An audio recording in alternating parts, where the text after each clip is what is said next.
Pues muy bien. Buenas tardes.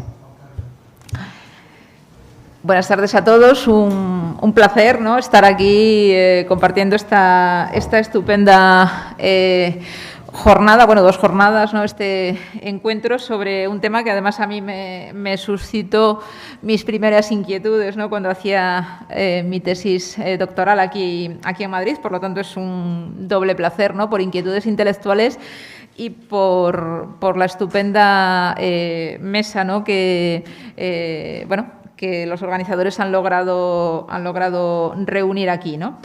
Esta mesa tiene como 2 partes, ¿no? Primeramente tendremos una intervención de David Jiménez Torres sobre el papel de los intelectuales en la transición, y luego abriremos ya un diálogo, ¿no?, con periodistas y también con un profesor, personas que trabajan en el ámbito del periodismo hoy, y trataremos de abrir un diálogo en torno a los valores de la transición en el periodismo de hoy.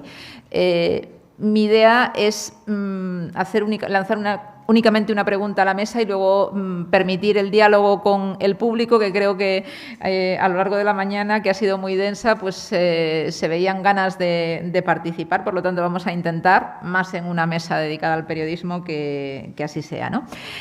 Entonces, en primer lugar, como decía, le daré la palabra a David Jiménez Torres. Todo el mundo, yo creo que es una persona lógicamente muy conocida. Es doctor en estudios hispánicos por la Universidad de Cambridge y actualmente es profesor en el Departamento de Historia, Teorías y Geografía Políticas de la Universidad Complutense de Madrid.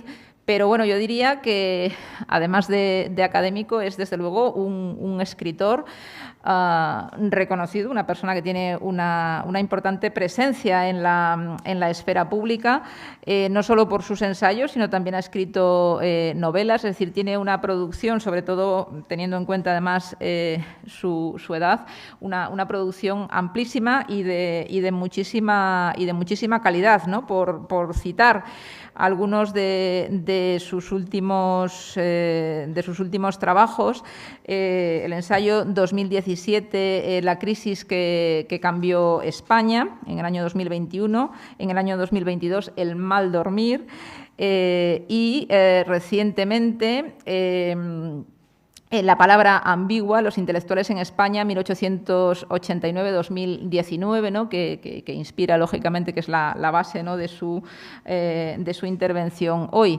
David, además, es conocido, ¿no?, por es columnista del Mundo, participa también en tertulias, yo al menos le escucho con frecuencia en La Brújula. Es decir, que es, como digo, una persona con una presencia, además de académico, una presencia muy importante en la esfera pública. O sea que deseando escucharte, David, cuando quieras.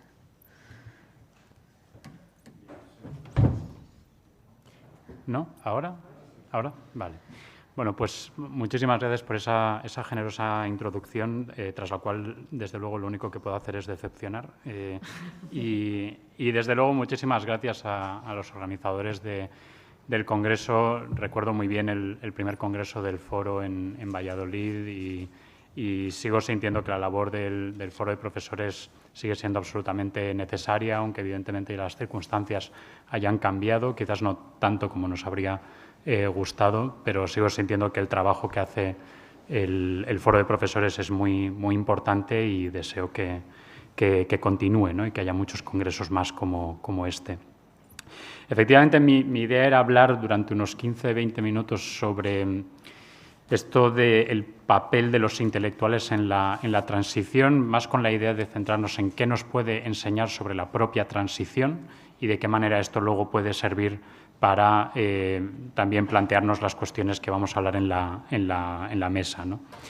Si os parece, parto de un artículo que se publicó en La Vanguardia en 1975, mayo de 1975, y este era un artículo en el que se hablaba de una reciente visita de José Luis López Aranguren a Barcelona para dar unas charlas Y el contenido de las charlas lo cubrían por extenso, pero lo que me interesa del artículo es que el periodista empezaba diciendo: el profesor Aranguren ha recibido innumerables preguntas de los periodistas sobre un tema de candente actualidad: la actitud del intelectual en la sociedad. Y 4 años más tarde, el escritor y político Domingo García Sabel, también en las páginas de La Vanguardia, publicaba un artículo en el que constataba la continuidad, ¿no?, de esa idea de esa importancia del debate sobre los intelectuales. Decía García Sabel: desde hace algún tiempo, y por el hecho mismo de su innegable auge, a los intelectuales se les solicita para todo. Y esto me da pie a comentar cuestiones que me parecen relevantes, ¿no? El hecho de que en la transición se habló y se escribió mucho acerca de los intelectuales, y sobre todo se hizo esto con relación a 2 grandes temas. El primero era el papel de los intelectuales en el cambio político que estaba viviendo España, cuál era y cuál debía ser ese papel, y también, muy importante, su relación con la violencia terrorista, fundamentalmente con la violencia de ETA. ¿Vale? Entonces, voy a repasar estas 2 cuestiones y luego avanzo a algunas conclusiones de lo que creo que esto nos dice sobre la transición. En cuanto a esta idea de la relación de los intelectuales con el cambio político, es interesante un artículo que publica Alfonso Comín en Cuadernos para el Diálogo. Es además en el primer número de Cuadernos para el Diálogo que se publica después de la muerte de Franco. O sea, no en el primer número de Cuadernos para el Diálogo, el primero en el que ya Franco ya ha fallecido. Y dice Alfonso Comín en este artículo, dice: el pueblo español está preparado para la democracia, pero es importante que sepamos que esta preparación no es obra de un día. Es el resultado de una larga marcha por las fábricas, por el Parlamento de papel, por las aulas y los pasillos de las universidades, y por el cerebro atormentado, a veces por la lucidez, a veces por la oscuridad, de los intelectuales. Y Comín resumía aquí una idea que, desde luego, vemos muy presente en la transición, que es esta idea de que los intelectuales habían sido importantes en la preparación de lo que vendría después del franquismo. ¿Y qué razones se daban para esto? Se hablaba a menudo de este proyecto de diálogo que se había establecido entre intelectuales del exilio e intelectuales del bando vencedor en la guerra, que se había ido desarrollando en los años 50. Este proyecto de si conseguimos que dialoguen los intelectuales del bando perdedor y los intelectuales del bando ganador, esto irá avanzando un proyecto de reconciliación nacional. Y este diálogo es lo que lleva a alguien tan representativo como Julián Marías a escribir en 1960. Dice Marías: entre los intelectuales la guerra civil ya ha sido superada. Que casi parece como un contraparte, ¿no?, del parte del 1 de abril del 39. ¿no? La guerra civil ha terminado, la guerra civil, dice Marías en el 60, ha sido superada. También se citaba a menudo el papel que los intelectuales o que muchos intelectuales habían tenido en las movilizaciones del tardofranquismo, ¿no? Sobre todo esos manifiestos de suscripción masiva de los años 60, generalmente reivindicando una mayor libertad de prensa, además en los que en muchos de ellos el primer firmante solía ser o Camilo José Cela o Menéndez Pidal. Y se explicaba que todo aquel papel de los intelectuales en las movilizaciones del antifranquismo había sido una especie de gimnasia fortalecedora de cara al ejercicio de los derechos democráticos, ¿no? De ir creando una incipiente opinión pública que luego, digamos, ya daría el salto a la democracia. Esta era la tesis de 2 libros de los sociólogos Benjamín Oltra y Amando de Miguel. Uno, el libro Una sociología de los intelectuales, de 1978, y el otro, el libro de Amando de Miguel, se titulaba Los intelectuales bonitos, de 1980. Y aunque eran libros distintos, los 2 insistían en esta idea, ¿no? Que si en España había una sociedad lista para la democracia, esto era en parte por la labor de pedagogía y también de representación de ciertas reivindicaciones que habían hecho los intelectuales en los años anteriores. Pero esta idea, ¿no?, de los intelectuales han sido relevantes en el camino hasta aquí, de repente se topaba de bruces con una aparente preocupación, ¿no? Si se aceptaba cuál era el papel de los intelectuales en el camino hacia la democracia, también surgía la pregunta de cuál sería su papel a partir de ahora, ¿no?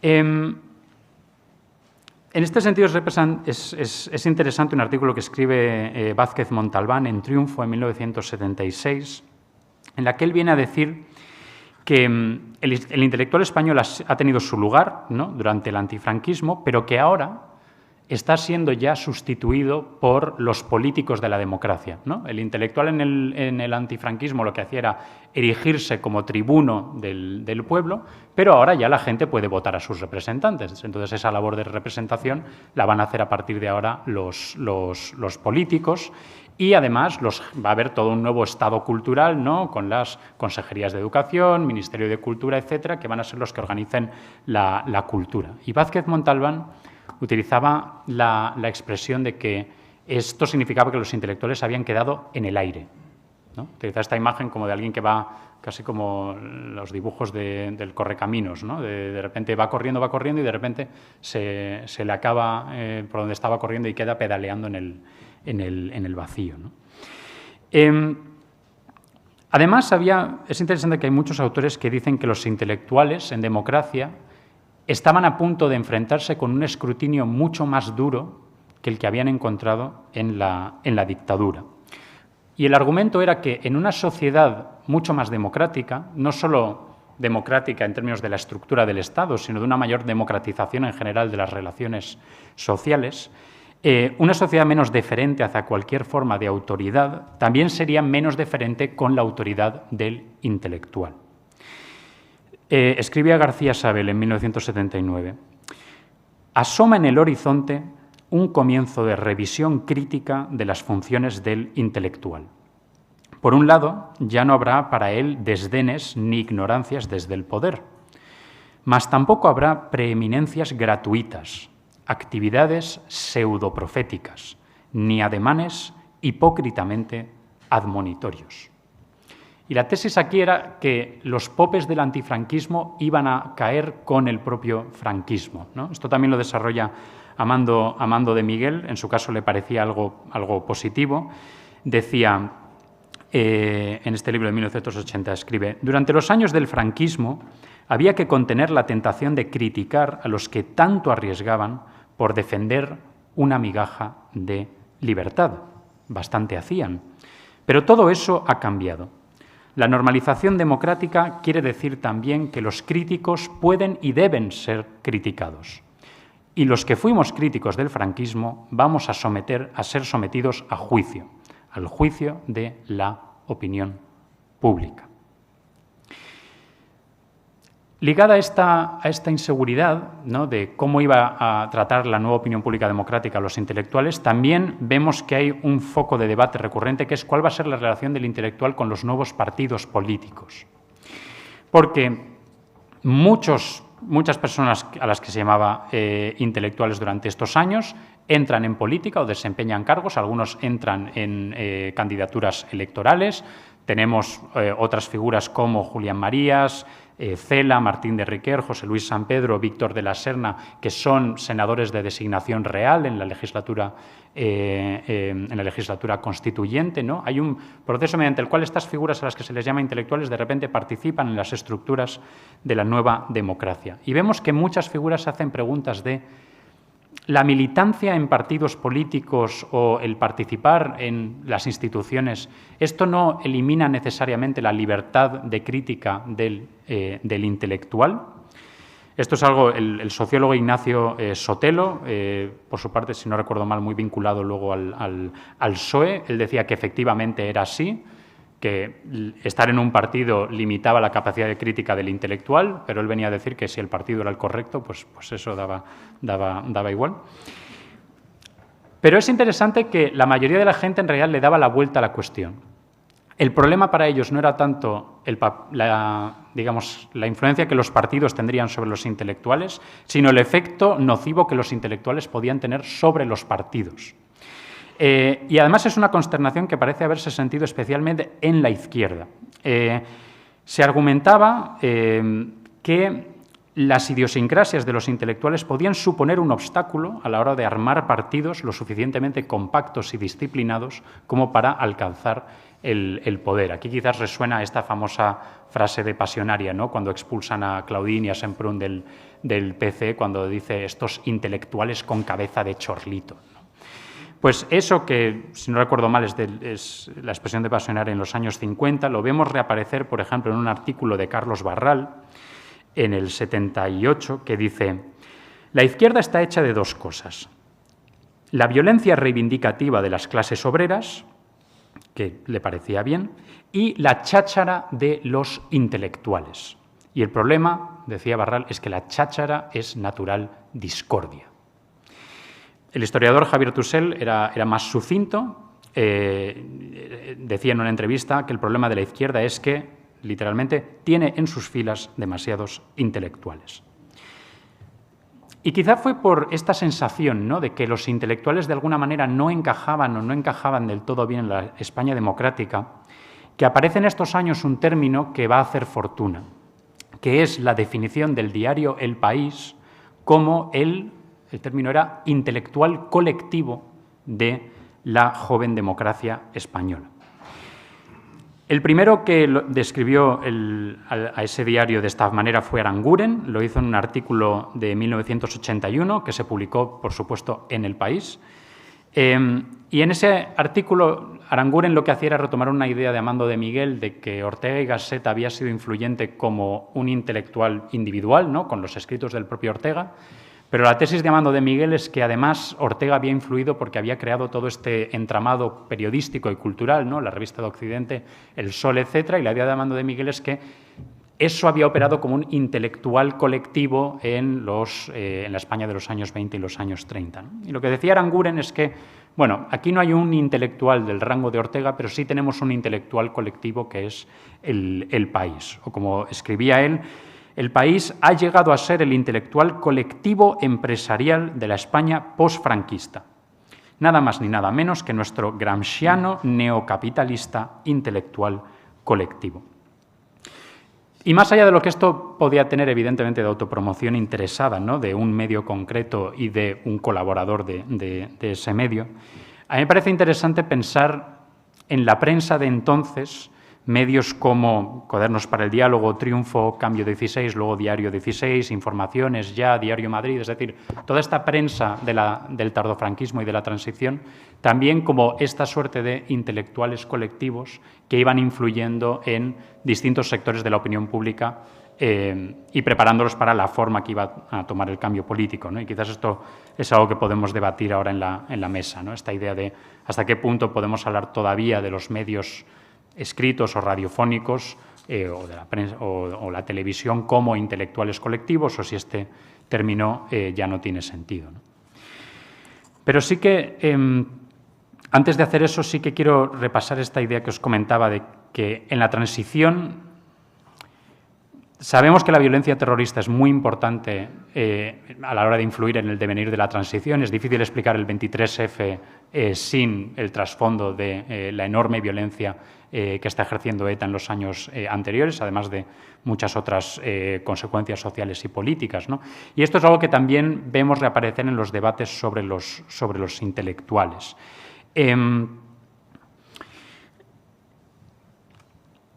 Vemos en la transición una mezcla interesante. Hay figuras que dicen que el deber del intelectual es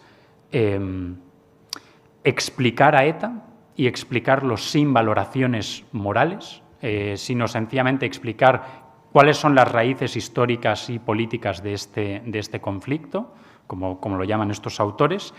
Y también vemos un discurso que además va a ir ganando fuerza en los años 80 de que no, que el deber de los intelectuales no es intentar explicar el terrorismo más allá de consideraciones morales, sino precisamente de entrar en una crítica moral, de raíz moral, de la violencia terrorista. Como ejemplo de este primer tipo de argumentos, Quizás lo más ilustrativo es una serie de tribunas que publica el dramaturgo Alfonso Sastre, que sabéis que estuvo muy vinculado al mundo Abertzale. Él publica una serie de tribunas en El País en 1980. Luego El País llegó a tener que pedir perdón por haber publicado esas tribunas. Pero en estos artículos Sastre señalaba que la obligación del intelectual era explicar que la violencia física solo era una reacción a violencias invisibles, ¿no? Y el argumento de Sastre era que la violencia invisible que el Estado español ejercía sobre el País Vasco, eso era lo que se traducía en una violencia física en los asesinatos de ETA, ¿no? Y que lo que tenía que hacer el intelectual era explicar esto sin entrar en condenas morales. Cito solo un pasaje del texto. Decía: es muy curioso advertir, con relación a algunos temas, que la diferencia sea mínima entre el pensamiento de Blas Piñar o de Manuel Fraga y el de tantos intelectuales de la izquierda. Así es, sin duda, en cuanto al problema vasco se refiere. Por favor, decía Sastre, hagan ustedes, los intelectuales, un esfuerzo. Pensar sobre la base de los datos que la realidad nos presenta, desnudados de la ideología que siempre los encubre, es una tarea bella. Y, por supuesto, la belleza a la que estaba apelando Sastre no era sino la justificación del asesinato, de la tortura o de la extorsión en el nombre de una fantasía etnolingüística y anticapitalista, ¿no? Pero me gustaría deciros que estas ideas estaban limitadas solo a Sastre o solo a los sectores más cercanos a los abertzales. En realidad lo vemos en muchas figuras de estos años. El propio Aranguren, en el 76, escribe, dice: los métodos terroristas son condenables, pero como intelectual pienso que me incumbe más bien entender qué es lo que ha pasado con estos jóvenes. Esto que os decía antes, ¿no? La idea de no entrar en valoraciones morales del terrorismo, sino esta idea de explicar lo que está ocurriendo. Sin embargo, también me alegra poderos decir que estos no son los únicos pronunciamientos de intelectuales sobre los deberes del intelectual que se producen en la transición ligados al terrorismo. Hay un artículo, un manifiesto que se publica en Diario Vasco en 1979 que decía lo siguiente, dice: los intelectuales reunidos en virtud de la convocatoria del Consejo General del País Vasco nos sentimos obligados a pronunciar unas palabras públicas sobre el terrorismo. La comprensión de las raíces históricas del problema no puede implicar justificación alguna de la persistencia del uso de la violencia como estrategia política. Desde el momento de la transición resulta de todo punto inaceptable la pretensión de un grupo armado de sustituir con la violencia la acción política del pueblo. La violencia envilece a las personas y produce una profunda degradación de la moral social y de la sensibilidad humana. Esto, como digo, es un manifiesto publicado en 1979, tiene una continuación al año siguiente. Recordad además que el 79 y el 80 son los 2 años en los que ETA asesina más. Si no recuerdo mal, son 83 asesinatos en el 79 y 90 en el 80. Es decir, estamos hablando de los momentos en los que la carnicería está en sus cotas más altas, ¿no? Y este segundo manifiesto se titulaba Aún estamos a tiempo, manifiesto de 33 intelectuales vascos sobre la violencia. Estaba firmado por figuras tan relevantes de la cultura vasca de aquel momento como Chillida, Julio Caro Baroja, Gabriel Celaya o Koldo Michelena. Y el texto condenaba explícitamente tanto la violencia de ETA como cualquier justificación de la misma. Hasta tal punto es así que el omnipresente Sastre se sintió en la necesidad de responder con un artículo muy airado en el que llamaba a Chillida, Caro Baroja, etcétera, intelectuales cortesanos, y afirmaba que, decía, el honor de la inteligencia de Euskal Herria está en otra parte y en otros nombres. Entendemos que bajo los pasamontañas, ¿no? Pero lo que es interesante es que estos manifiestos continuaron. Hay otro de 1981, también en líneas muy similares, condenando muy duramente la violencia etarra, y además, en este caso, la lista de firmantes pues incluye a Alberti, a Juan Antonio Bardem, a Benet, a Agüero Vallejo, Caballero Bonal, de nuevo Chillida, Antonio Gala, Juan Goitisolo, Laín Entralgo, Aranguren, Ruiz Jiménez, Carlos Saura, Tuñón de Lara, Francisco Umbral, Pedro Altares, etcétera, etcétera. O sea que vamos viendo, digamos, cómo se van sucediendo estos posicionamientos públicos por parte de gente que opina como intelectuales de que su deber es denunciar lo que está ocurriendo. Y ya cierro, que he estado hablando demasiado tiempo. Yo creo que, por un lado, todo esto que he venido comentando sobre lo que se dice de los intelectuales en la transición, creo que dan fe de un momento de una sensación de inseguridad acerca de quiénes iban a ser los referentes culturales e intelectuales de la nueva España democrática, ¿no? No solo cuáles serían las voces que ayudarían a, digamos, iluminar el camino de la larga y nada sencilla transición a la democracia, sino también qué iba a ser de las jerarquías culturales, de los circuitos de fama literaria o periodística o intelectual en una sociedad democrática. Y yo creo que todo esto recalca el gigantesco, digamos, mosaico de incertidumbre que fue la propia transición, ¿no? Y que creo que desmiente estos análisis más burdos que vemos más recientemente de la transición como un proceso atado y bien atado desde el principio por las élites que provenían del franquismo, ¿no? Lo que creo que vemos en el caso de las expresiones sobre los intelectuales, es el caso que yo conozco, pero en el sentido más general, es una sociedad que desde luego sentía que el proceso que estaba embarcado era de una enorme incertidumbre y el final no quedaba nada claro, ¿no? Y de nuevo, lo de los intelectuales es solo una tesela dentro de ese mosaico más amplio. Y también creo que vemos una sociedad que va comprendiendo que la democracia va a tener desafíos distintos, que ya no es solo el desafío de hacer una transición hacia algún tipo de democracia, sino que está apareciendo este gigantesco desafío que es el terrorismo y cómo la sociedad española va armando una respuesta a ese desafío, ¿no? Podemos debatir si esa respuesta fue demasiado tibia, demasiado tardía o demasiado minoritaria, sobre todo en el contexto de la propia sociedad vasca, pero a mí me parece que estos manifiestos que os he comentado los veo como un paso necesario en el camino que va a llevar a Gesto por la Paz o Basta Ya, y también esas sabemos que son un paso también necesario para llegar hasta la derrota final del terrorismo, ¿no? Y ya he abusado mucho de vuestra paciencia, así que me callo y pasamos a la mesa. Muchas gracias.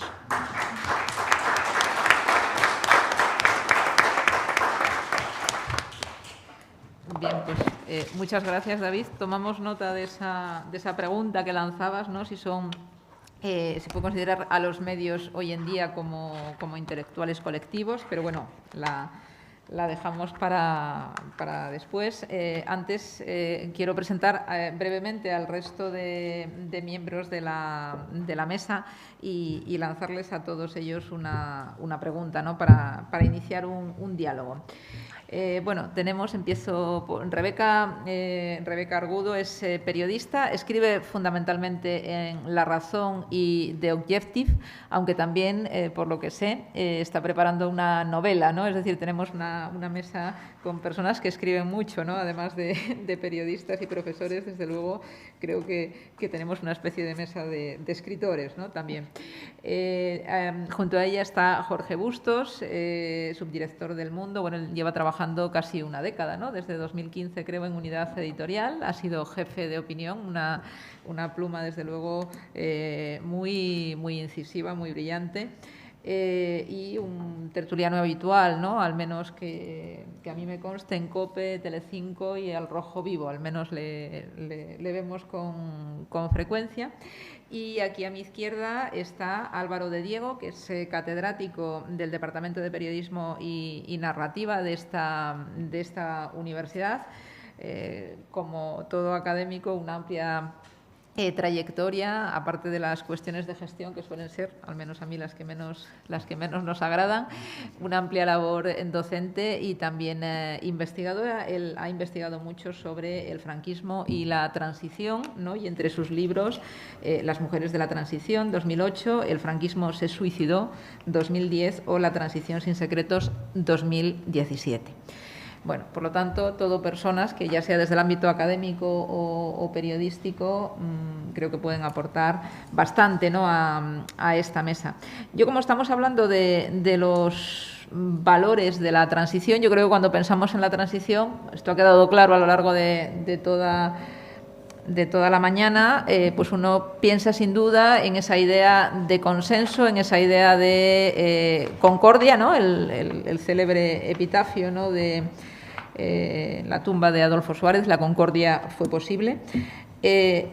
Y en esta línea, ¿no?, yo creo que estos valores, ¿no?, que nos vienen, al menos a muchos de nosotros, al pensar en la transición, yo os quería preguntar en qué medida pensáis que el periodismo hoy en día tiene una responsabilidad o no en la polarización política, entendiendo que esta polarización y esta situación que vivimos es un poco la antítesis, ¿no?, de esos valores de la transición. Entonces, es una pregunta que os lanzo en general, es una reflexión libre, y luego a partir de os pediría una respuesta, lógicamente, que la podáis desarrollar, y luego abriríamos, si os parece, un turno de preguntas a partir de todas las intervenciones. Si queréis, en el mismo orden que os he presentado. Vale. No sé si se me escucha. Sí.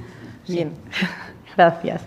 Bueno, yo destacaría quizá, no tanto una responsabilidad, que también, pero fíjate, yo resaltaría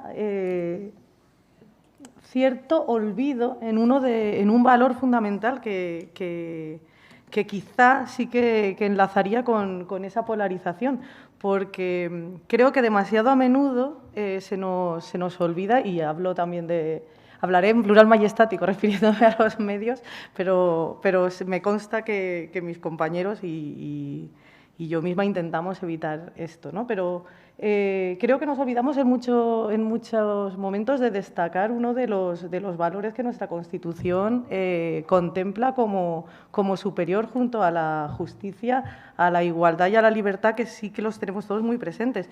Y ese valor, que a mí me parece que en estos momentos sería bastante importante recordar, es el de la pluralidad política. No sé por qué olvidamos, y nosotros también lo hacemos en muchas ocasiones, que está ahí.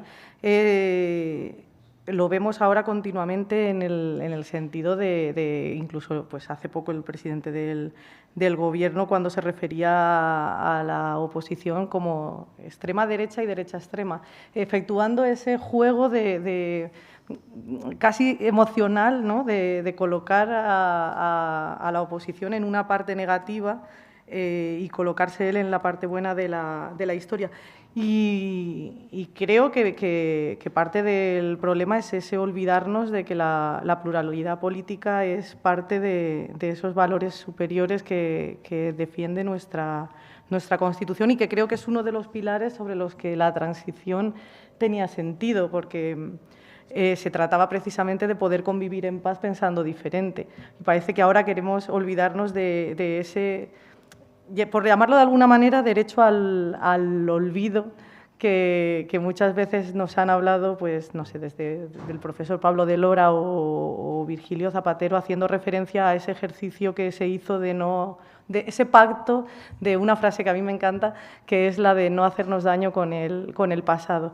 Y para no hacernos daño con el pasado, precisamente una de las cosas que tenemos que contemplar es ese de pensar diferente, respetarnos y convivir en paz entre nosotros. En eso sí que creo que los medios tenemos cierta responsabilidad, porque estamos, no sé por qué tipo de inercia, cayendo en la pendiente de un buenismo bastante desagradable, que tratamos, no sé por qué ocurre, la verdad es que trato de evitarlo en la medida de lo posible, y me consta que mis compañeros también, pero parece que intentamos justificar todo el tiempo en el hecho de que defender algo como ese respeto por la pluralidad política implique defender todas y cada una de las ideas o estar de acuerdo con ellas, cuando no es ese el ejercicio de tolerancia. Tolerar en el consenso no es tolerancia, es lo lógico. O sea, estamos de acuerdo en algo, no hay ningún problema. En realidad, cuando tenemos que hacer ese ejercicio de de tolerancia es precisamente en el disenso, que es ahí cuando necesitamos colocarnos, cuando nuestras convicciones se ven confrontadas, es ahí cuando debemos ejercitarlo. Y a mí esa parte sí que me preocupa bastante y no sé hasta qué punto es una cuestión de evitarlo conscientemente, de querer evitar ese... No sabría cómo explicarlo, fíjate. Un intelectual lo podría hacer mejor que yo. Creo que se trata precisamente de eso, de que estamos perdiendo el contemplarlo al mismo nivel que contemplamos a la justicia, la libertad y la igualdad, que sí que hemos aceptado que es así. Y creo que nosotros deberíamos de participar en eso. Lo que pasa es que también me preocupa un poco, tú hablabas ahora de todos estos intelectuales y hacías referencia a manifiestos, a mí me preocupa un poco que dentro de 40 años, sentados aquí, el manifiesto al que hagan referencia sea al de Rosalén, los Bardem, etcétera, y que sean esos los intelectuales que parezca que han quedado de nuestra época.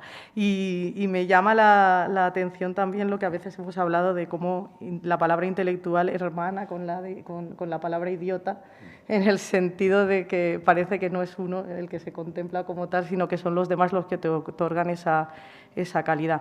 Me he ido por las ramas ahora mismo por enlazar una cosa con la otra y retomo lo del principio. Creo que sería una responsabilidad quizás sí de los profesionales del periodismo, el elevar ese valor, que de hecho cuando en la Constitución se pone como valor superior en su título preliminar, hubo cierto debate por si lo que se debía de poner era respeto por el pluralismo político o directamente pluralismo político. No se puso finalmente porque se daba por supuesto que si se aceptaba que el pluralismo político era un valor superior, se daba por supuesto también ese respeto debido, pero ahora, en el momento en el que estamos, me parece que no habría sobrado. O sea que quizá por ahí deberíamos de hacer el ejercicio, tanto nosotros como agente social que participa en el momento actual y de esa influencia que podamos tener en un momento dado, que a veces parece que se tambalea con las nuevas tecnologías y los nuevos medios de difusión y uno ya no sabe si los intelectuales son unos o son otros y a quién se le hace más caso, pero creo que sí que deberíamos de volver a retomarlo y a colocarlo en el lugar que se merece. Muy bien, pues muchas gracias. Muy sugerente. A mí, desde luego, ya me van surgiendo preguntas, pero me callo. Y doy la palabra a Jorge Bustos. Muchas gracias, Maribel. Gracias a todos. ¿Se escucha bien? ¿Se escucha? Sí. Ahora. Bueno, yo cuando hacen esta pregunta, Maribel, y a mí me la hacen a menudo, no siempre con buena intención, pero a ti te la presupongo, por supuesto. No, quiero decir que cuando hablan de la responsabilidad de los medios o de los periodistas en el clima de polarización en el que pretendidamente estamos instalados, yo me lo tomo como un elogio inmerecido, porque es como si te considerases más poderoso de lo que realmente eres.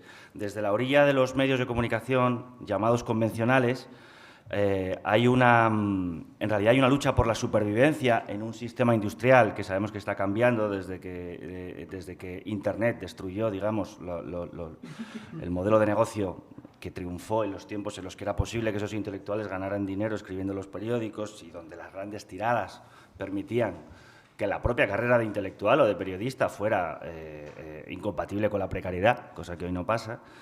Pero hoy en día yo creo que tenemos que hacer un ejercicio de modestia, los medios de comunicación, porque la realidad que se vive desde dentro es bastante más angustiosa que el inmerecido poder que nos atribuyen desde ámbitos muy diferentes, singularmente desde las redes sociales, que yo creo que sí que tienen una responsabilidad directa en la deriva polarizadora, no de España, sino de Estados Unidos, de Francia, de Italia, en fin, de toda está suficientemente estudiado el papel que la esfera digital ha tenido en la desestabilización de las opiniones o de los estados de opinión convencionales, más o menos bipartidistas, más o menos moderados, en los sistemas democráticos desde la posguerra, de Occidente, desde la posguerra hasta nuestros días. Quiero decir que ese es un elogio que las redes sí podrían acoger como propio.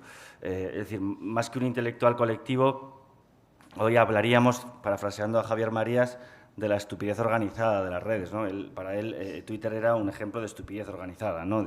Antes era más o menos caótica, pero ahora el algoritmo contribuye a esa organización en red de la estupidez y, por tanto, es difícil hablar de intelectuales colectivos con una sola... De hecho, sabemos que existen cámaras de eco, burbujas de opinión, donde, en función de lo que tú quieras seguir, de qué tipo de medio o periodista sigas y de a cuál canceles, recibes una información que a veces directamente entra en franca contradicción con los hechos, no ya con tu ideología, sino con los puros hechos, ¿no?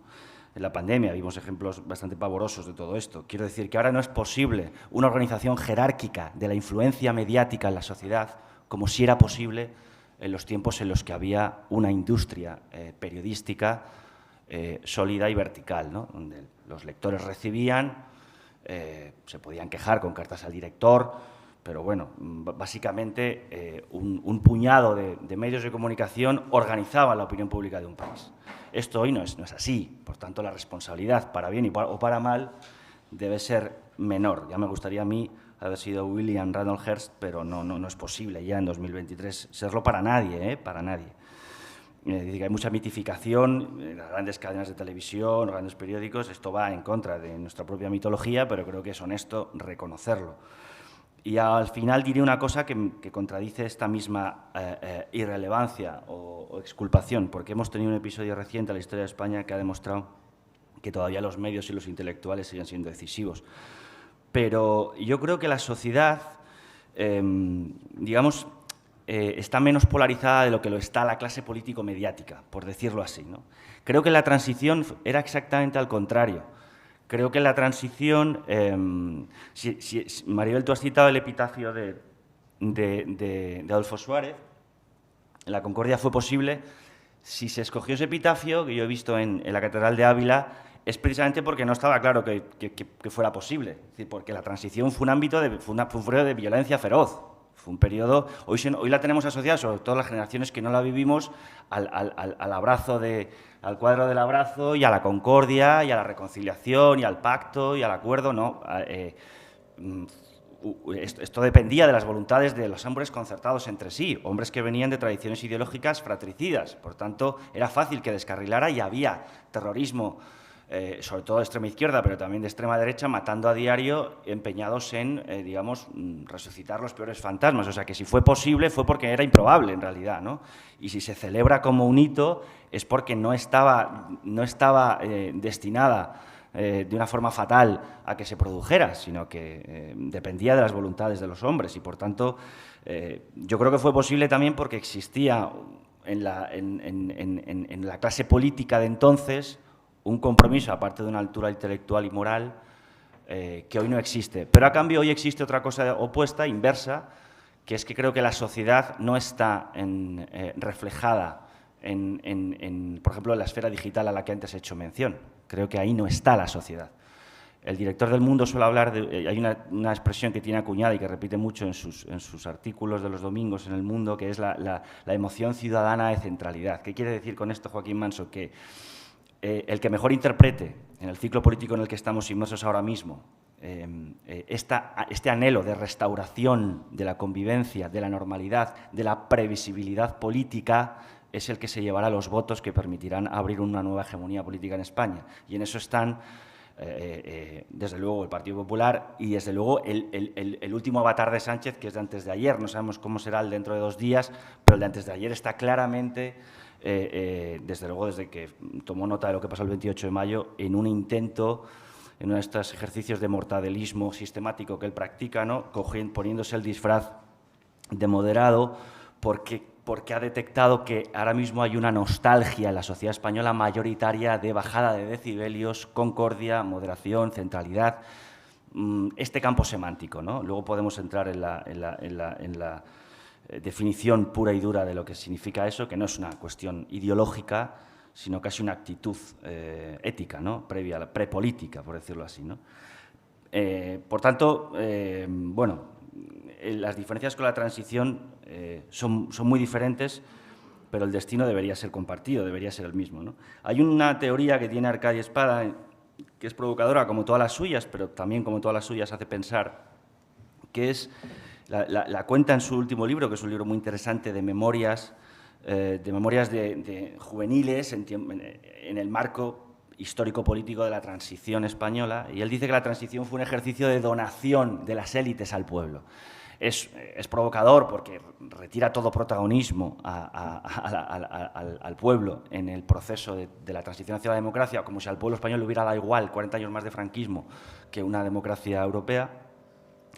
Pero tiene algo de verdad, a mi juicio, en el sentido de que fue la concertación de unas élites comunistas, bueno, empezando por el propio rey, que más élite que un rey, Juan Carlos de Borbón, a través de su guionista Torcuato Fernández Miranda, a través de Santiago Carrillo, a través de Fraga, a través de Felipe González, en fin, una serie de los sindicatos, la Iglesia con Tarancón, en fin, una serie de actores sociales y políticos de primer orden provenientes de ideologías enfrentadas, marcaron un rumbo, diseñaron un guión y lo llevaron a cabo con éxito pese a las muchas amenazas. Y el pueblo lo votó también. Pero yo haría una postilla a la tesis de la donación, que es que las propias élites se dieron cuenta de que no había otra hoja de ruta que esa, porque el deseo, la pulsión de libertad ya estaba generalizada en la sociedad española. Es decir, el franquismo era una carcasa oxidada que se descomponía y que solo era posible ya sostener a base de espasmos autoritarios, de estertores dictatoriales, como los del proceso de Burgos o muchos otros, ¿no? Pero quiero decir que sin el empuje social, sin el anhelo perfectamente detectado por las élites de caminar hacia la libertad democrática, las élites no se habrían concertado con esa eficacia para llegar al 78, ¿no? a la Constitución del 78. Pero es verdad que en esa época, y el repaso que ha hecho David es suficientemente significativo, los intelectuales tutelaron ese proceso, tenían una influencia decisiva, hay gente que hoy todavía sigue viviendo de las glorias de las columnas firmadas entonces y tiene algo también de, bueno, pues de retribución a la importancia que tuvo su papel entonces, ¿no? Quiero decir que tuvieron su papel, algunos para mal, muchos otros para bien, algunos anunciaron derivas en el diseño constitucional, como Julián Marías respecto del título octavo del dibujo autonómico español, que han sido luego confirmadas por los hechos, es decir, que esos temores estaban fundados, y asomarte a la ebullición intelectual de aquellos años sí que causa un poco de nostalgia a quien se dedica modestamente a intentar influir desde los medios de comunicación en el sentido de acuerdo con su concepción de la sociedad. Aquí cada uno tiene su medio en los términos de un país que entroniza el pluralismo político y mediático en su Carta Magna y, por tanto, cada uno en ese juego político tiene derecho a establecer la línea editorial que quiera y a entrar en confrontación con la del vecino, ¿no?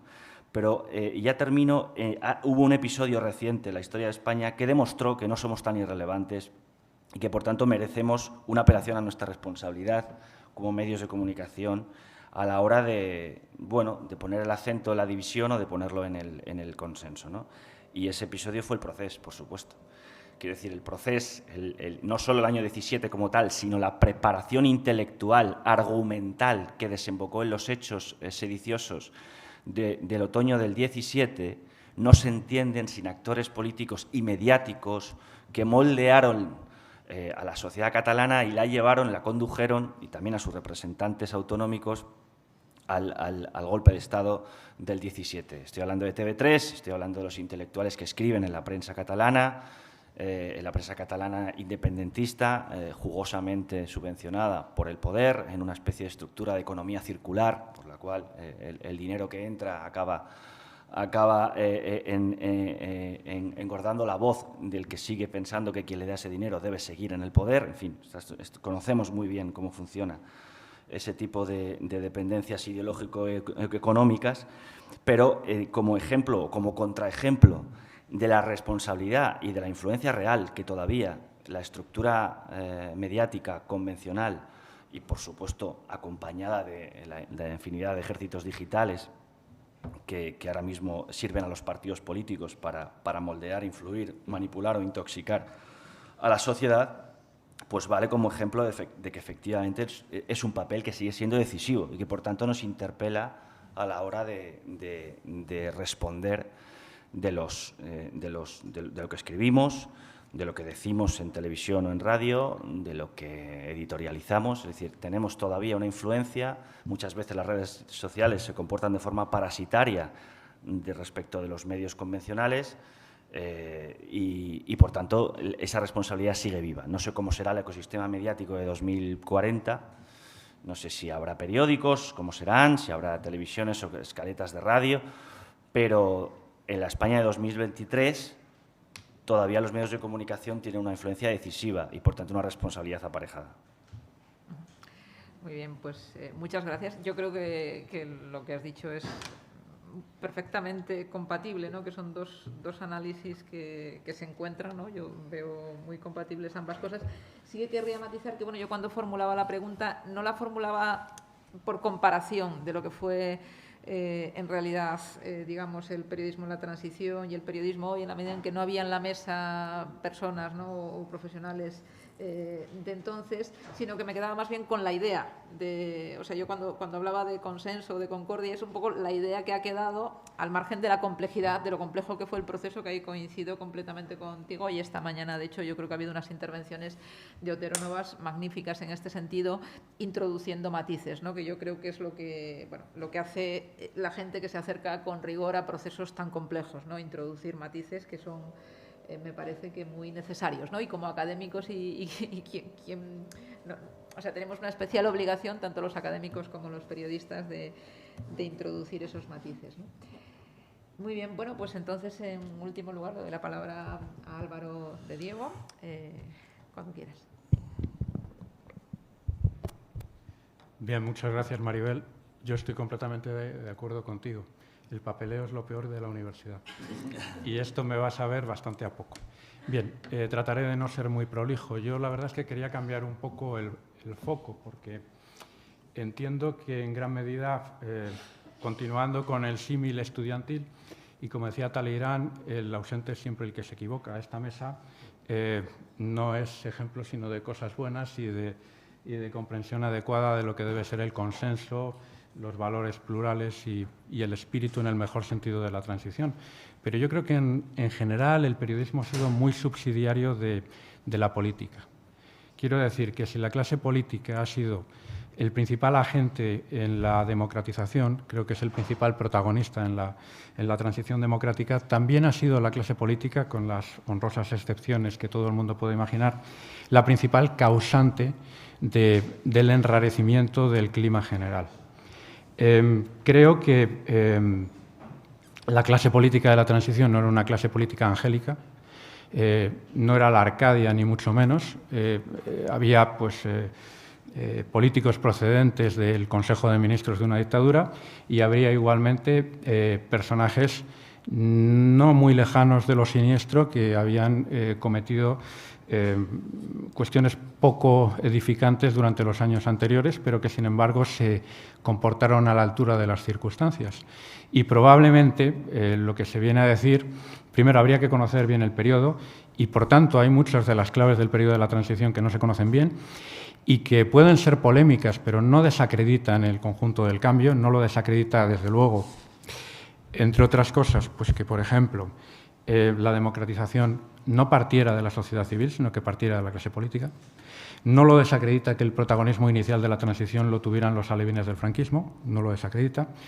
No lo desacredita tampoco que la oposición antifranquista tuviera un papel reducido y, por tanto, no se pudiera ir hacia el modelo del Pacto de San Sebastián del 31, y no lo desacredita tampoco el hecho de que se diga ahora, erróneamente, que los límites de la reforma estaban perfectamente fijados, ¿no? No había límites infranqueables. Bien, pues esa clase política que hizo el cambio en unas circunstancias complicadas, pero que dio una gran altura, es una clase política que, sin embargo, unos años después se convierte en la que reabre el revanchismo procedente de la guerra civil y lo hace además de forma absolutamente inobjetiva, absolutamente de forma subjetiva y real.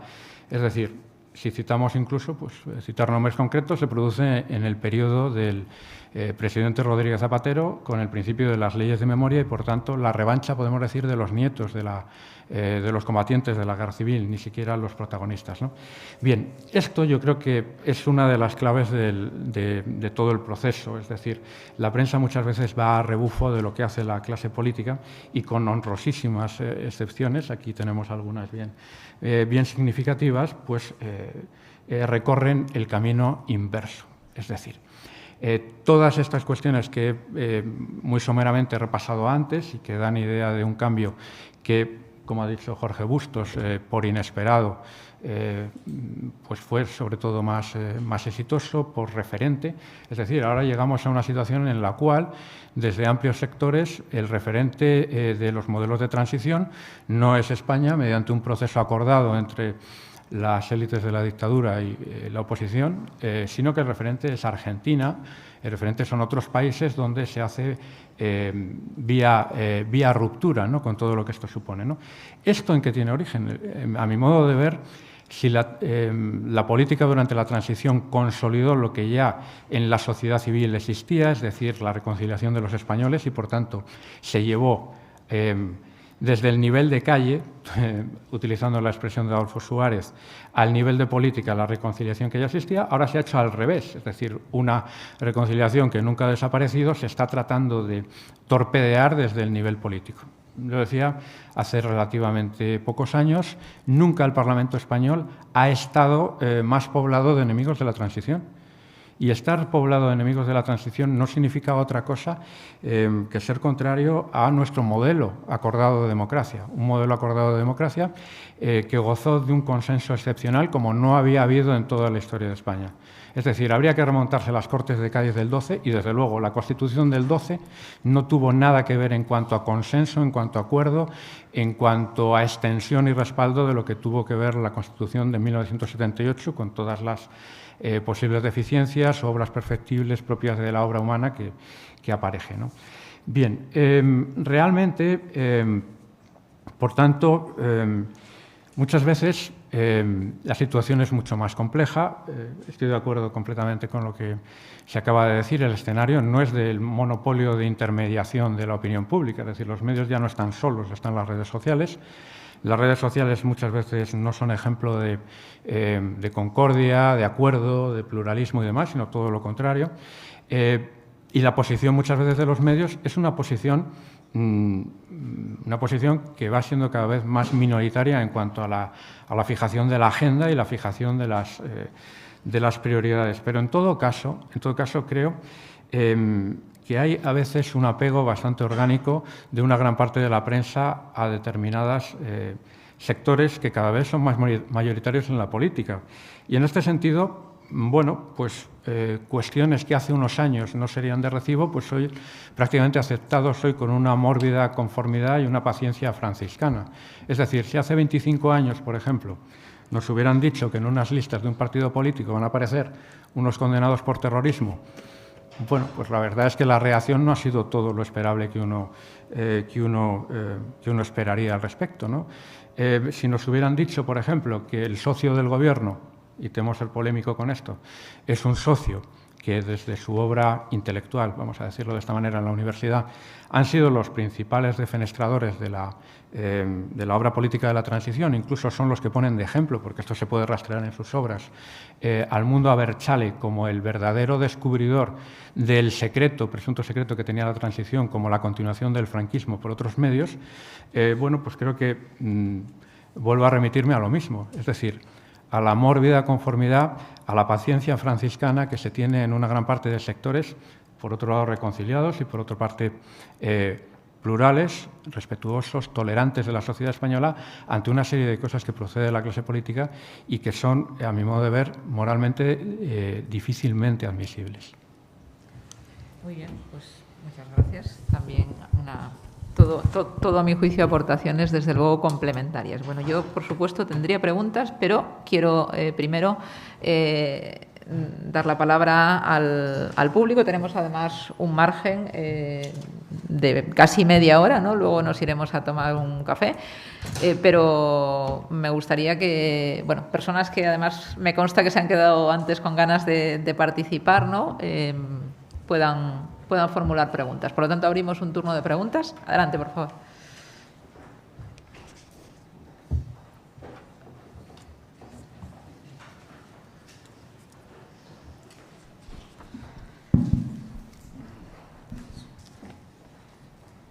Sí, bueno, muchas gracias por las ponencias, las presentaciones que habéis tenido. Mi nombre es Joaquín Villanueva. Lo habéis mencionado, ¿no? Pero me gustaría que profundizarais en esto, ¿no?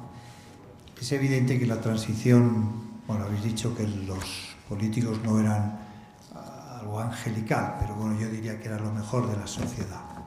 Y lideraron la conciliación entre los españoles, ¿no? Ahora estaremos todos de acuerdo que los políticos no es lo mejor de la sociedad, sino sobre todo son los que están polarizados, ¿no?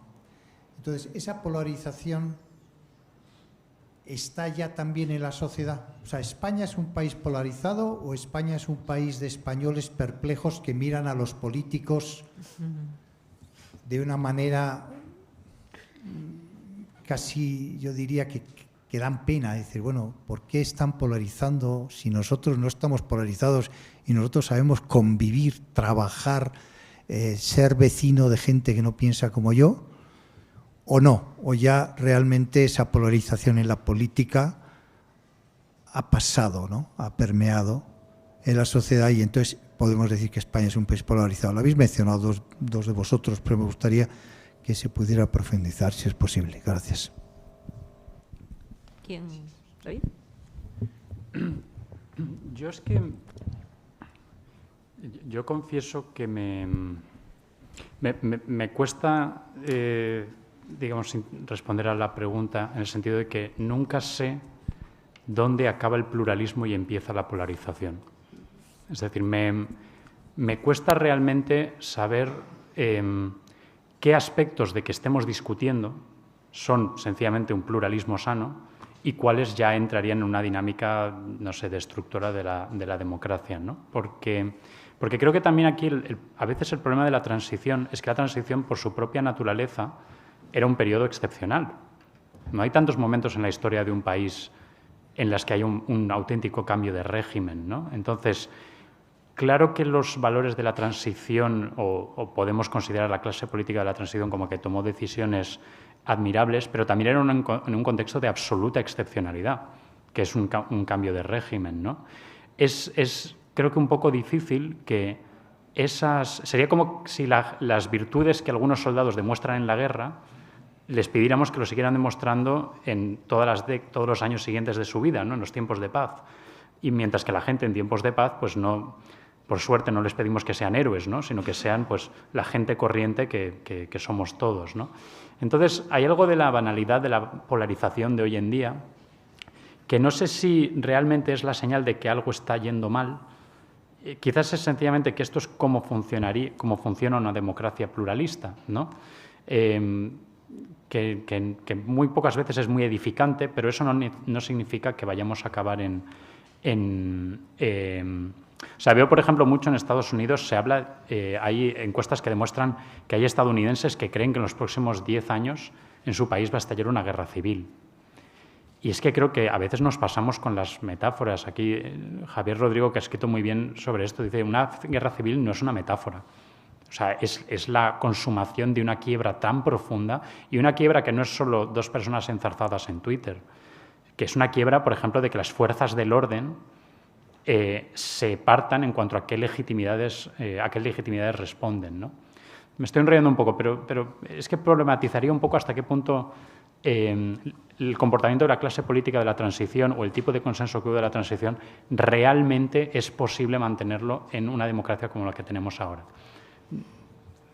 Yo quiero completar una cosa que dice David. Claro, es verdad que a veces se utiliza polarización para anular el debate, para anular la discrepancia. A veces el gobierno llama polarización a la oposición, sin más. Es decir, para intentar que no haya alternancia nunca. Claro, eso es un truco muy barato. O llaman polarización a la prensa crítica. Sí.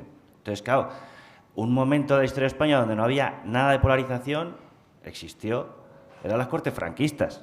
Balsita de aceite. Claro, ahí no hay polarización, pero pues hay una dictadura. Entonces, es decir, que la polarización, la democracia es la reglamentación del conflicto. pero sin conflicto no hay democracia. Es decir, que un nivel de polarización, hombre, no llegará a las manos como los parlamentos asiáticos, pero un nivel... Yo cuando veo las sesiones de control en el Congreso de los Diputados y veo que hay un poquito de vida, es mejor, es decir, ya no desde el punto de vista de que la crónica sale más disfrutable, sino que cuando hay una réplica y una contrarréplica, sobre todo cuando se atienden a los argumentos del adversario y no se colocan argumentarios de laboratorio, sino que hay un parlamentarismo vivo y hay una discrepancia que representa a sectores diferentes de la sociedad, eso significa que la democracia está viva. O sea, no caigamos en la trampa de que el ideal es la no polarización o de que la ausencia de conflicto es el ideal o es la utopía. No, no, la ausencia de conflicto es la dictadura.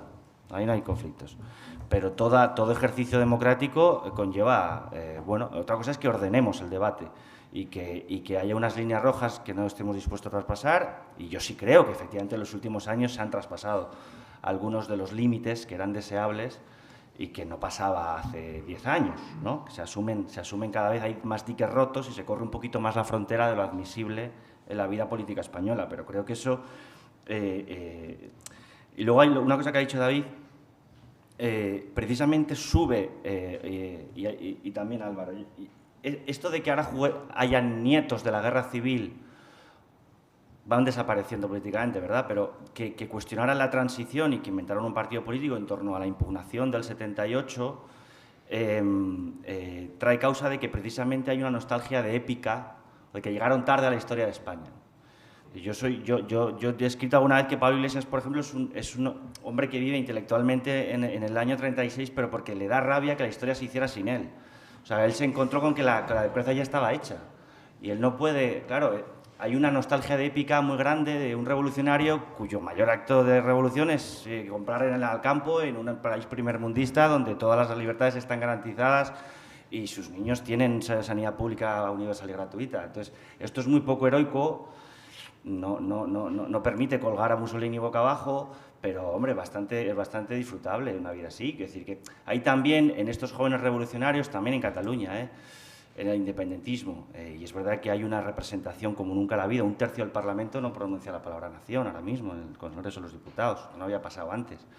Pero el hecho de que no lo hagan es porque precisamente la democracia está hecha y es bastante más resistente de lo que ellos creyeron, ahora ya lo saben, pero es bastante más resistente de lo que ellos creyeron. Hay una frase de Zapatero, tiene pocas frases acertadas, pero esta sí lo es.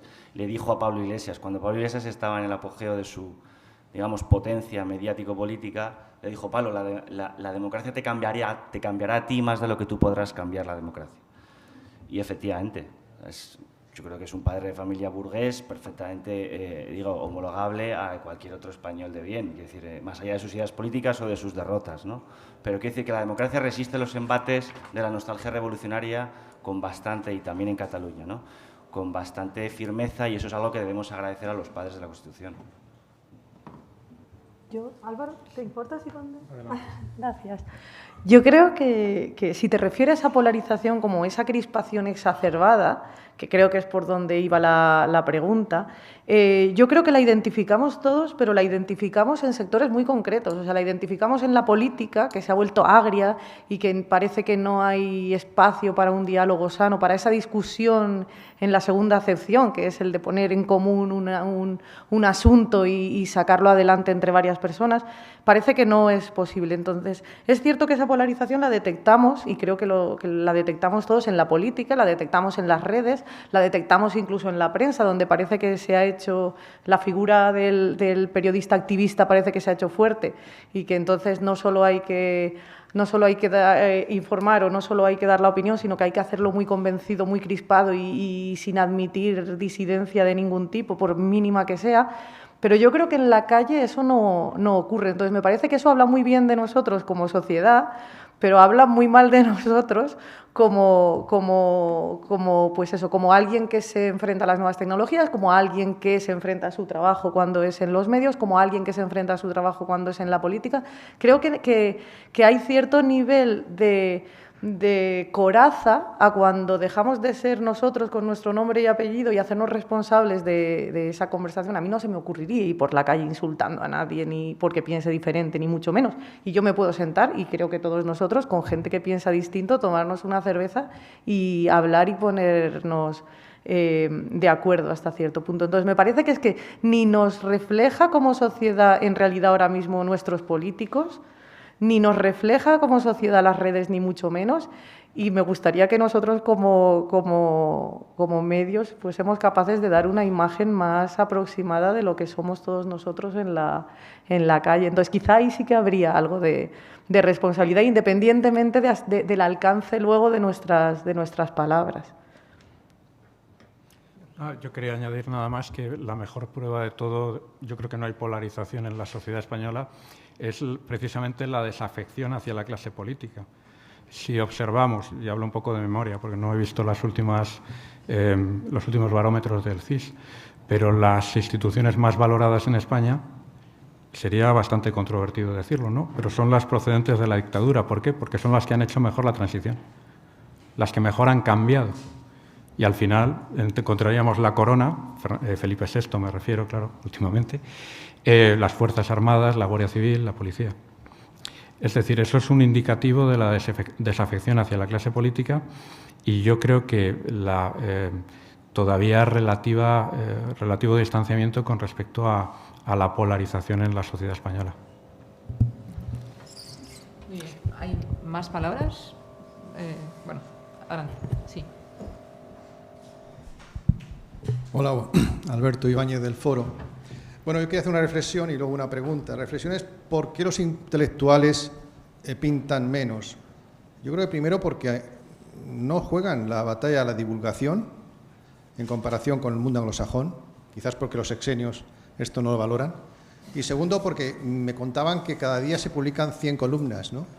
Así es difícil tener impacto porque nadie lee 100 columnas. Yo apenas leo lo que me llega por WhatsApp, que es bastante.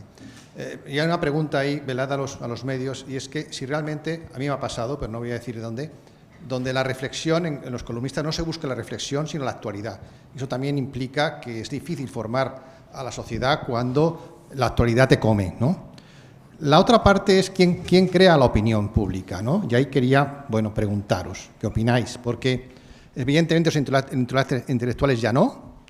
Sean los periodistas, esto no sería malo, finalmente habéis ido a la universidad y sabéis escribir, pero tampoco creo que sean los periodistas. Quien crea la opinión hoy son showmen y youtubers, streamers, y fundamentalmente dos clanes que me llaman mucho la atención por la relevancia pública que tienen, y es el clan de los actores, es decir, la entrega de premios de los Goya es un acto político, pero no lo es la entrega de la gamba de oro o el zapato de plata. Es decir, los zapateros y los carniceros de esta vida son, en una sociedad igualitaria, no tienen derecho a opinión, pero los actores sí. Y me pregunto por qué. Porque, que yo sepa, para ser actor no te exigen ser catedrático de nada. Y el otro es los humoristas, que yo encantado, sí me encantan los humoristas, pero ¿por qué los humoristas tienen bueno, que está muy bien, ¿no? Pero no, que están realmente creando opinión. De nuevo, también es bueno, son inteligentes, los humoristas también tienen, para hacer reírte que sea inteligente, pero no, me sorprende que esos dos gremios tengan un impacto mediático muy importante y otros profesionales no. Otros profesionales no. Por ejemplo, esta sala, mañana no va a haber ninguna noticia, salvo que la saquéis vosotros, de lo que aquí se ha decidido, pero los premios Goya sí. Vamos a hacer una cosa, si os parece, para que puedan, porque nos quedan 15 minutos, vamos a lanzar las preguntas y así, en vez de que contestéis todos a una misma, sino que cada uno conteste aquella que le parezca más de su ámbito. ¿Había más preguntas? ¿Al menos dos más? Bueno, cualquiera de los dos. Esta la tuya. Bien, bueno, muchas gracias. Ha sido muy interesante todas las intervenciones. Yo quería decir, porque claro, el Congreso se llama Los valores de la transición en el tiempo presente, es decir, deberíamos de analizar también esos valores de la prensa de la época. Yo creo que la herencia de la transición fundamental es la moderación. Y a esa moderación a la que se llegó los políticos tuvo un papel importantísimo la prensa. no solamente desde la muerte de Franco, sino mucho antes, en el tardofranquismo. Yo recuerdo artículos, periódicos Informaciones, por ejemplo, o El Ya, que lo conocerán algunos, articulistas buenísimos como Guillermo Medina. Recuerdo un artículo que se llama Miedo a la libertad. En aquella época, que yo era muy joven, nos iban preparando de alguna forma para esa moderación que tenía que venir a la muerte de Franco, ¿no? Entonces, yo no sé si esa moderación, por ejemplo, el Grupo Tácito, si uno lee ahora los artículos del Grupo Tácito, te das cuenta cómo ellos iban tratando de moderar las conciencias, preparando para una sociedad futura democrática. Entonces, el papel de la prensa en aquella época en la moderación de las conciencias fue fundamental. En cambio, yo no sé si ahora la prensa está actuando así o todo lo contrario, crispando de alguna forma. Entonces, esa es la pregunta que quería hacer. Bien. Vamos a... No sé si alguien más querrá hacer alguna pregunta. Vale, pues aquí dos más. Gracias. Bueno, yo quería un poco interactuar un poco con todos, menos con Álvaro, que por desgracia no he podido escuchar. O sea, voy a intentar hacer las preguntas muy rápidas. Sobre la cuestión esta de qué es lo que diferencia el sano pluralismo político de la malvada polarización antidemocrática, ¿no? Que es el asunto que surgió a partir de la primera pregunta y que también trataba ahora David. Yo creo que le suscitaba ciertas dudas, ¿no?, sobre dónde estaba la frontera. Yo creo que, como en tantas otras cosas, más que el criterio, lo que interesa es saber quién aplica el criterio. Y ese quién aplica el criterio, de dónde acaba el sano pluralismo político y empieza la malvada polarización antidemocrática, ese quién estaba claro precisamente en el periodo que tú has descrito. Es decir, no conocía la noción esta del órgano intelectual, ¿no?, que me parece como una especie de hipóstasis del intelectual orgánico. Efectivamente, como has citado, el intelectual orgánico siempre ha sido mal visto, pero si ya no es ni siquiera un intelectual orgánico, sino que es el propio órgano el que lo absorbe todo, evidentemente su pretensión de hegemonía y de política por encima del mero ejercicio intelectual de búsqueda de la verdad, pues está muy clara.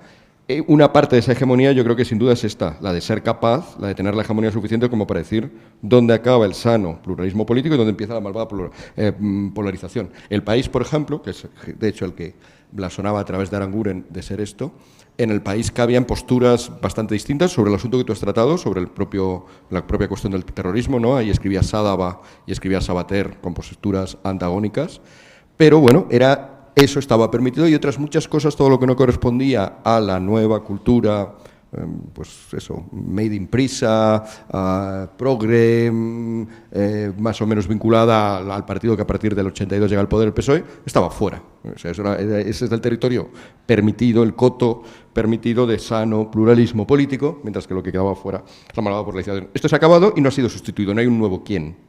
Y esto es lo que entonces nos genera todos estos debates interminables, porque claro, nunca sabemos dónde acaba uno, porque no hay quien diga, quién pueda decir. Por supuesto, cada cual tendrá sus límites. Yo mismo me gustaría ser capaz de decir quién es el malvado polarizador y quién es el sano pluralista, pero no creo que ni yo ni nadie tengamos la capacidad de determinarlo, y esa es la realidad a la que yo creo que nos tenemos que acostumbrar, por encima de cualquier nostalgia de ese periodo en el cual estaba todo muy claro y se podía ser moderado si estabas dentro de lo que alguien, sea el País o sea cualquier otra entidad, no tiene ni que por qué ser un medio, ha marcado como sana moderación pluralista política.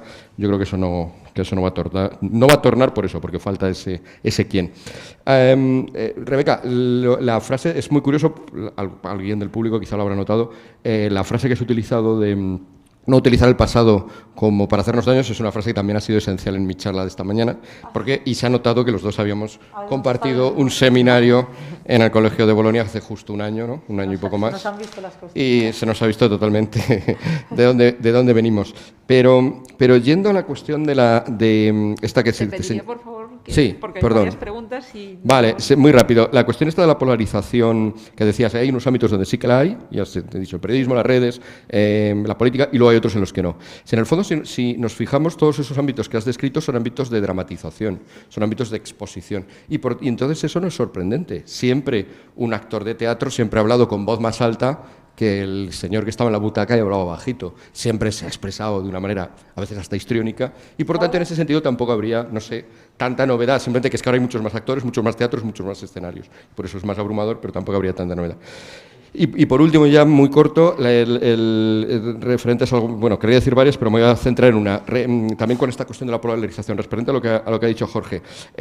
No estoy nada de acuerdo con la idea de que las cámaras de eco, las famosas cámaras de eco, que a su vez serían cuestionables, son cuestionables en el sentido de que creo que a través de Twitter, a través de redes sociales, a través de la propia Internet, cualquiera de nosotros puede acceder. Ahora que ponéis muro en algunos medios, no tanto, pero cualquiera puede acceder a una pluralidad de periódicos que yo, sinceramente, no me compraba 7 periódicos antes de que existiera Internet para ver qué decían cada uno. Yo, de media, a lo mejor sí. Es decir, yo creo que Internet no ha fomentado las cámaras, sino lo contrario. Vemos más cosas.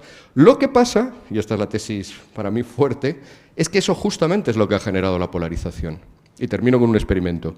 Se hizo un experimento, precisamente en Twitter, en Estados Unidos, para forzar a gente de opiniones políticas conservadoras a seguir a progresistas y personas con opiniones progresistas a seguir en Twitter a la fuerza a personas conservadoras para que conocieran al contrario, esperando que salieran de las famosas o presuntas cámaras de eco, comprendieran al contrario y todo fuera más amigable, menos polarizado y más moderadito. La cuestión es que salió todo lo contrario. Al cabo de unos meses, en las encuestas que hicieron tanto a un grupo como a otro, se habían radicalizado mucho más de media unos y otros, precisamente porque ahora ya sí, hoy en día, en general, como he defendido, no solamente cuando nos fuerzan este experimento, todos vemos más opiniones y es normal entonces que nos estresen más respecto a antes, cuando por cuestiones a veces meramente monetarias solo podíamos comprar un periódico. En mi casa se compraba 1 y 2 al máximo el fin de semana. Sí, os pediría, por favor, porque tenemos muy poquito tiempo, para que puedan decir algo los miembros de la mesa y vamos cerrando, porque si no vamos... Pero ya han dicho bastante los miembros. Bueno, responder, quiero decir. A la no, por supuesto. No, David, no sé si conoces un número de Cuadernos para el Diálogo de agosto del 74, un extraordinario, que fue muy divertido. Si no lo conoces, te lo recomiendo fervientemente, bueno, al resto de la sala también y de la mesa, en el que se lanzó una pregunta que... muy significativa, que es: ¿existe una cultura española? Sí. Colaboran Gonzalo Torrente Ballester, José Luis Avellán, Félix de Azúa, Fernando Sabater, Manuel Tuñón de Lara, Carlos París, Santiago Amón, Román Gubert, Rafael Conte, Gabriel Celaya, José Miguel Ullán y José María Castellet. Y no hace falta que os diga cuál es la respuesta de buena parte de estos personajes. Entonces, dos cuestiones. Una, el papel de los intelectuales siempre lo relacionamos con la búsqueda de la libertad y de todo esto, pero bien por el origen, ¿no?, por cómo se concibió la palabra intelectual y en el momento, pero muchas veces es también papel de censores, ¿no? Y eso es una cosa que me gustaría que glosaras un poco. Y luego, segundo, relacionado con esto, es lo que este núcleo que respondió a esta pregunta con una respuesta muy sorprendente, ¿no? Porque, claro, decir que no existe la cultura española es, en fin, no hace falta glosar la respuesta, ¿no? Pero en realidad es el núcleo duro de la cultura de la transición y de lo después. Entonces, echamos mucho de menos la cultura del consenso, del diálogo de los años 80, 70, 80 y a veces 90, pero convendría recordar que ahí se impone una minoría muy particular en la cual no es que no exista el consenso, es que no existe la posibilidad del diálogo, porque cualquiera que hubiera contestado a la pregunta esta de otra manera simplemente estaba borrado. Es decir, no solo es la cuestión del que habéis hablado antes del consenso y del disenso, ¿no?, y de la democracia, es que echamos de menos tiempos en los cuales la oposición no existía prácticamente y existía una oposición social o intelectual y cultural muy relativa y muy sofocada. ¿Y una última palabra, Javier? Una pregunta es: ¿existe hoy en día mayor seguidismo político en la prensa que en la transición? Y me refiero no tanto a mostrar opiniones diversas o decir yo soy más conservador, soy más progresista, sino más seguidismo al partido. Y si es así, ¿se debe a la situación de precariedad del periodismo hoy en día que no existía antes? Esa es la pregunta. Bueno, y luego ya después discutimos lo de la polarización, porque en política estudiamos polarización afectiva y polarización política, y creo que ahí está un poco la respuesta. Muy bien. Muchas gracias. Pues yo os pediría, os voy a dar la palabra, si os parece, ahora en este otro sentido, y que cada uno apunte lo que... Porque ha habido varias preguntas, algunas extraordinariamente complejas, ¿no? en esta última intervención. Os pediría una breve intervención a todos para ir cerrando, y en todo caso luego nos vamos al café y podemos seguir conversando sobre estos temas y permitimos, ¿no?, que la siguiente mesa pues disponga del tiempo previsto. Bueno, muy breve. Yo, a raíz de la intervención del profesor González Pola, diré que efectivamente la prensa fue parlamento de papel, que la prensa tenía el monopolio de la intermediación informativa y ahora no existe, desgraciadamente, a mi modo de ver. ¿Por qué? Pues yo no soy muy amigo de las redes sociales en general y creo que permiten, primero, el picoteo gallináceo, es decir, no ver las cosas en profundidad, y segundo, muchas veces lo que se conoce como disonancia cognoscitiva, es decir, que al final uno va estrechando su mundo conforme va siguiendo opiniones que son más parecidas a la suya, por un motivo muy sencillo, porque todo el mundo, por ley natural, prefiere las mentiras cómodas a las verdades incómodas. Muchas gracias. Bueno, yo he percibido en las preguntas también de un par de intervinientes una cierta nostalgia. La nostalgia siempre es una trampa. Esto como si fuera una edad de oro en la que los filósofos en túnicas pasaban por la Puerta del Sol y dictaban un poco cuál era el bien y la verdad y la belleza. Eso nunca existió, o sea, quiero decir, pues antes no habría Sálvame, habría corridas de toros, quiero decir, habría otras formas en las que el pueblo en general se esparcía y la gente no iba atendiendo a la influencia del intelectual. El otro día estuve leyendo tiradas de, no sé, de Valle Inclán, pues se vendían 100 ejemplares, una de sus mejores novelas. Había un consumo intelectual, cultural, aparte de los altos niveles de analfabetismo en este país, que reducía muchísimo la papel. Hemos sido en ese sentido, hemos tenido la suerte de otros lugares, pero en la transición se hacía buen periodismo y mal periodismo. Yo he leído hace poco el libro de un compañero sobre el diario Pueblo y las animalidades que se escriben ahí y las tácticas absolutamente mafiosas, pero abiertamente mafiosas, las mentiras, las invenciones, entrevistas que no se produjeron, las crónicas desde lugares donde no estaba el corresponsal. Es decir, prácticas absolutamente intolerables que hoy en día acabarían con la carrera del periodista en cuestión, en cambio en esa época eran saludadas como grandes ejemplos de picaresca nacional. Es decir, que cuidado con la edad de oro y la nostalgia y de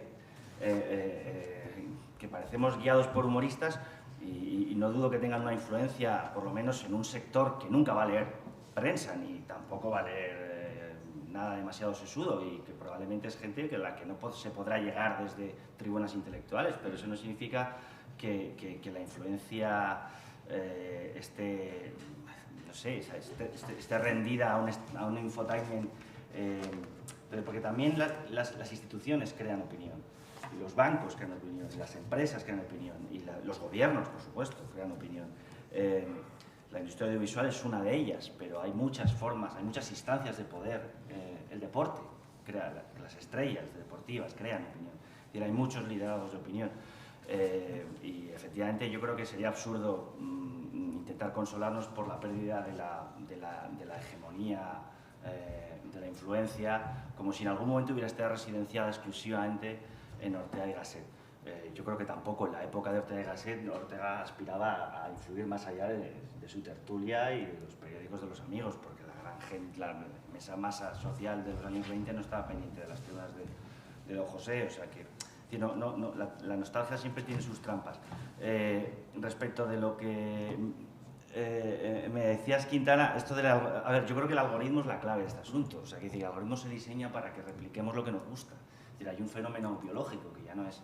O sea, la cámara eco no es discutible desde el momento en el que la disonancia cognitiva produce rechazo y esto es una lógica comercial. ¿Por qué se define Twitter como se define o Instagram como se define? Porque son dinámicas de placer-rechazo perfectamente estudiadas por ingenieros y neurocientíficos que ganan mucho dinero, generando lógicas adictivas de las que dependen los ingresos del señor Zuckerberg o del señor Elon Musk y tal. Y esto está perfectamente estudiado, como precisamente el hecho de que nos encapsulemos en tribus identitarias lo más homogéneas posibles genera más dinero al dueño del medio. Otra cosa es que a través de las redes efectivamente acabas conociendo a alguien que no conocías o llegando al artículo de alguien que no es de tu cuerda. Por supuesto que eso se produce, pero creo que meter en la habitación a 10 personas que estén en un 6 en la escala ideológica de 0 a 10, seguramente le saque de la habitación un mes después en el 9,5. Es decir, porque es una dinámica tribal, porque estamos cableados psicológicamente para unirnos a los semejantes, ¿no? y rechazar lo diferente. Precisamente la democracia no es natural porque consiste en reconducir al sapiens sapiens hacia el abrazo de la diferencia. Y ya termino, lo de los partidismo. A mí me parece que lo interesante no es que los periodistas sigan a los partidos, sino que los partidos sigan a los periodistas. Ese es el modelo que a mí me gusta, de que nos hagan caso a nosotros. Hay otros periodistas que están más cómodos en el seguimiento, pero creo que los lectores son suficientemente inteligentes como para diferenciar a unos de otros, y sobre todo creo que para contestar a la pregunta de si España está polarizada y de quién es el que decide qué es polarización, pues la respuesta la vamos a tener el 23 de julio. Es decir, estamos en la democracia, los votantes, tomémosles en serio, creamos que no son ovejas. Los españoles son muy inteligentes y creo que tienen suficiente cultura democrática para elegir aquellos partidos. Si eligen opciones que tienen discursos más o menos altisonantes, pues será que efectivamente hoy la centralidad está en la altisonancia, pero si eligen otros, será que a lo mejor no desean ese tipo. Es decir, que es fácil decidirlo, gracias a Dios existen las urnas, es fácil saber en qué España vivimos porque vamos a ver de dudas muy pronto, vamos. Trataré de ser breve para no quitarle todo el tiempo a David, pero me gustaría contestar a un par de preguntas. Una es la de por qué los intelectuales ahora parece que son o que tienen voz los actores y los humoristas. Me resulta curioso, en medio de mi farfullar inicial había deslizado ya mi preocupación por si dentro de 40 años aquí sentados estarán nuestros nietos y leerá el de David los manifiestos firmados por Pepe Villuela y Carlos Bardem y estaremos hablando de intelectuales. A mí me preocupa. Igual no lo vemos, pero me preocupa un poco. Pero sí que me parece, creo que tiene una razón de ser y podría ir precisamente a lo que apuntabas de la consigna. Es mucho más fácil creer una consigna que pararse a pensar, pararse a reflexionar y sobre todo confrontar tus propias convicciones.